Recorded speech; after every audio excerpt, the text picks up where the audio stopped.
Hey guys, back for another sneaker story. Today I'm going to be reviewing a very popular model right now, a slightly unusual colorway. This colorway didn't seem to get a lot of traction. I have seen some YouTube reviews and some pictures out there, but it's not one of the more popular ones, although I do like it a lot. It's very versatile to me. I like subdued colorways sometimes with slightly different materials. And this New Balance 1906 in this gray colorway with the navy blue accents, I think is a really cool looking shoe. This came out like during the main first wave of 1906s, not this year 2024, and they got super hot, but it does kind of enjoy that wave, the hype right now, I think. So, you know, any kind of 1906 you get out there is going to be at a decent price, but this one is a little different in the way it's structured. It has a lot more leather, or synthetic leather it might be, than the usual 1906s. 1906s nowadays tend to be 1906Rs and 1906Us, the utilities. Slightly different design, and the utilities, the Us, have a little more leather on them. So maybe taking a suggestion from these or hint from these. But this one, this particular model here, has a lot more, you know, again, if it is real leather or synthetic leather, I'm not really 100% sure, but it feels pretty nice and looks pretty good. But it's a lot more leather type material than just mesh. If you like 1906s because the mesh and the coolness they provide, this is not going to have that. It'll be a little bit warmer, of course, than other ones.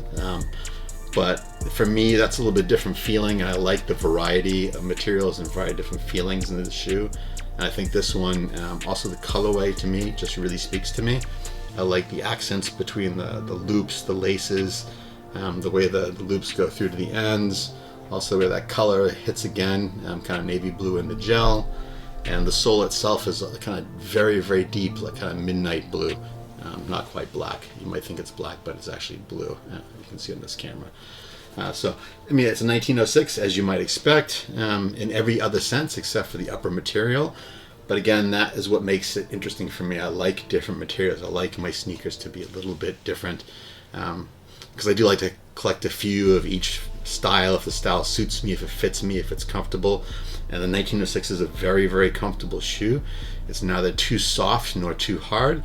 It's got the right amount of support. I get zero foot fatigue wearing these things all day long, walking around, or also standing, which is also something important to think about.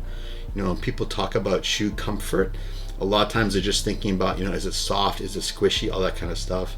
And what they seem to neglect is if it's too soft and too squishy, you lose that support when you're standing just, you know, for long periods of time. Like here in Japan, if I'm standing up on the train for a long time, you know, riding in Tokyo, your feet can get kind of sore just from standing because you're not moving.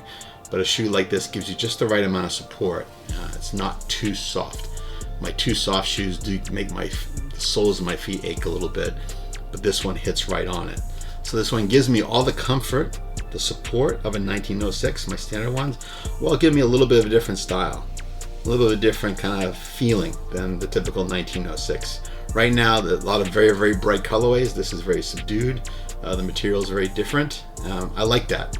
I like to have that kind of variety in my collection. I hope you guys do too. It's a 1906, so you just rate it the same as all other 1906s. I don't see any reason to change it, except for just the material itself is unique. But if something like this interests you, you can find the product code down in the description. Go out and hunt around for it. I'm sure you can find it if you try hard enough. All the other sneaker resale sites will probably have one if this interests you. If not, then, you know, there's tons of other 1906s out there to pick up if you like the style. I'm sure many of you already have them. It's a good model that you can't really go wrong with, and they do go on sale quite a bit. So the opportunities are there to pick them up at a good discount when you want to. So that's it for today's sneaker story on the 1906R in this kind of deep gray utility type color. Again, product code in the description if you like it. If you like this video in general, please let me know, because I do enjoy making them and sharing my hobby with you guys and gals out there. And anyways, look forward to hearing from you and seeing you soon next time when I share with you my next sneaker story. Okay? Take care, everybody. Bye-bye.